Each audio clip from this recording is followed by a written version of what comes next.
Now, as I mentioned, this is the calorimeter and the stirrer, maybe at the normal temperature. This is water at higher temperature. It will be mixed in it, and what we do with the help of a thermometer, suppose I immerse a thermometer inside this, okay, inside this, and I cover it by the insulator. What will happen? There is no exchange of heat, okay, and finally we get at a particular instant, after a certain time, we shall see that whole thing, the whole system will come to a particular temperature. That is called the temperature of the mixture, final temperature. In that case, what will happen? When such condition is achieved, right? When such condition is achieved, then the temperature of the whole system will be the same.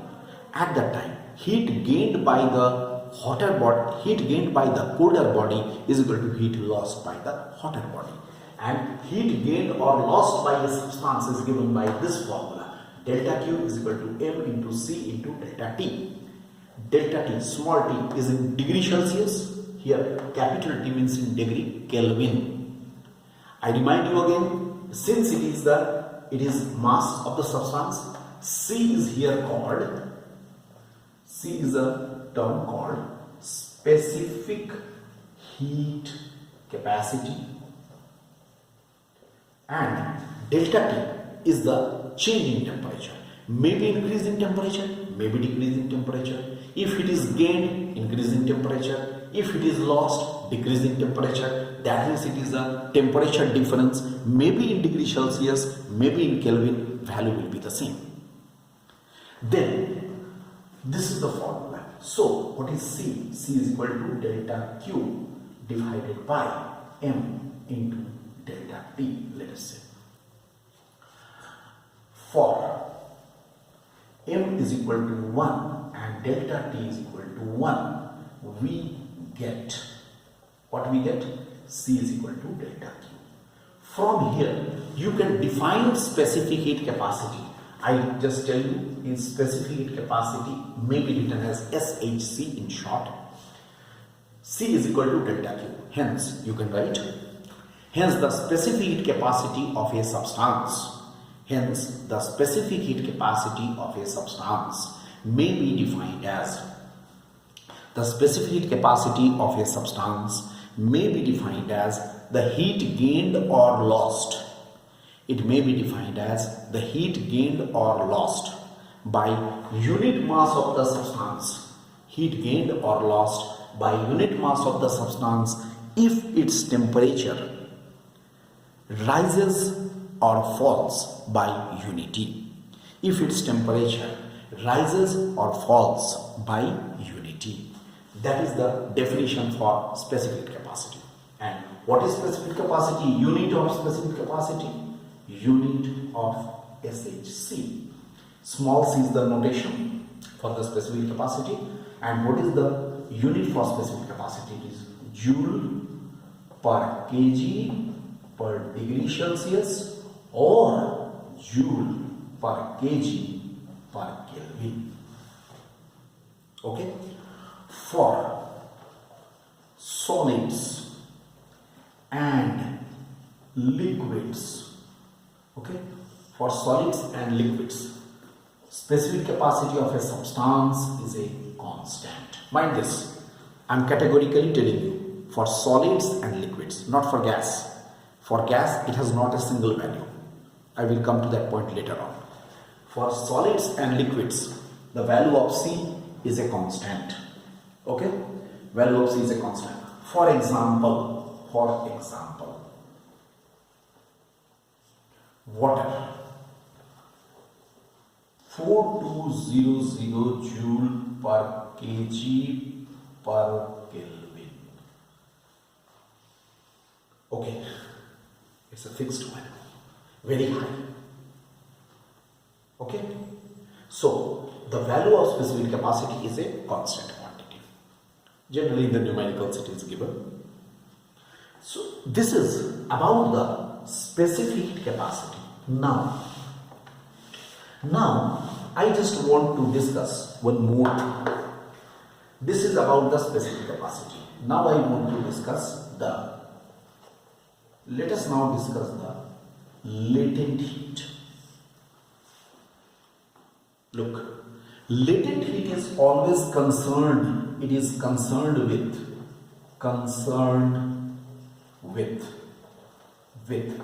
change of state of a substance. It is concerned with the change of state of a substance. State is changing. Okay, I give you an example. Suppose you heat water. Water boils at 100 degrees Celsius and it boils off completely. That means steam is also produced at 100 degrees Celsius. Means what? The temperature of water increases first from lowest temperature, suppose room temperature, suppose it starts rising. It goes to the maximum boiling point 100 degrees Celsius. There it becomes static, and after that the whole water will be converted into steam. Then temperature of the steam rises. Okay, when the change of state is taking place, means what? I mean to say that you are heating the water, but when the change of state is taking place, that is it is boiling, means at 100 degrees Celsius its conversion takes place from water to vapor, right? At the stage, what happens? There is no rise in temperature. So heat is definitely given to the substance, but rise of temperature is not seen. Such a heat is called latent heat. The similar thing may happen when the water freezes into ice. At 0 degrees Celsius, water is also possible and ice is also possible, right? And again, when it will be whole water will be frozen, again its temperature will be decreasing. So at the time of the change of state of the substance, okay, the latent heat will be there. All right, so the latent heat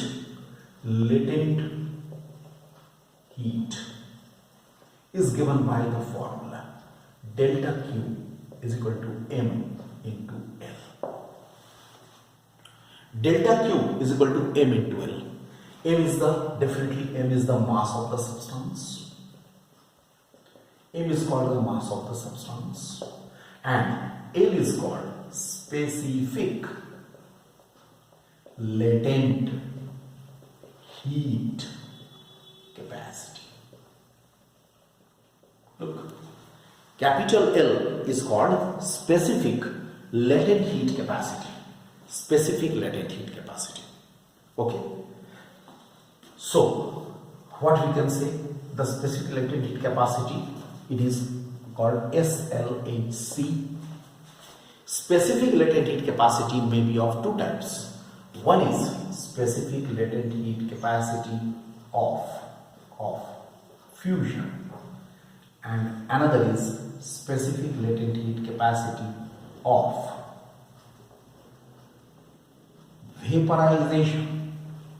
One is called specific latent heat capacity of fusion, another is called the specific latent heat capacity of vaporization. I discuss first this. Delta Q is equal to M into LF. For M is equal to 1, delta Q is equal to LF. F stands for fusion. Right, you can write down. Hence, specific latent heat capacity of fusion, SLHC of fusion of a substance may be defined as the heat gained or lost by unit mass of the substance when the state of the substance changes from solid to liquid and vice versa. So it is the heat gained or lost. दोनों हो जाएगा. Heat gained or lost. Specific latent heat of fusion of a substance is defined as the heat gained or lost by unit mass of the substance when its state changes from solid to liquid and vice versa. Means liquid to solid. Okay. That is. And what about the vaporization? Here we shall write delta Q should be M into LV for M is equal to 1. Delta Q is equal to LV.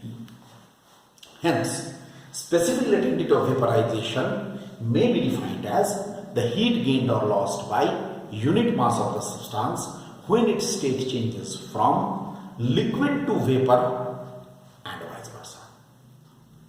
Liquid to vapor and vice versa. Look, for water.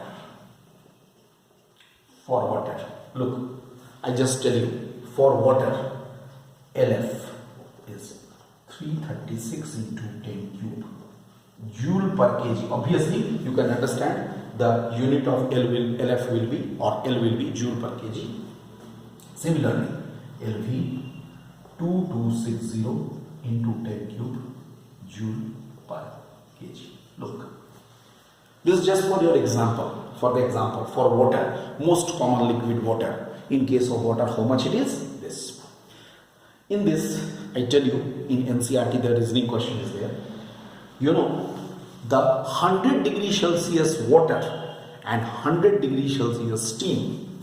ठीक है? यहाँ पे देखो 100 degree Celsius water and 100 degree Celsius steam. In between these two, which one is more painful? 100 degree Celsius steam is more painful.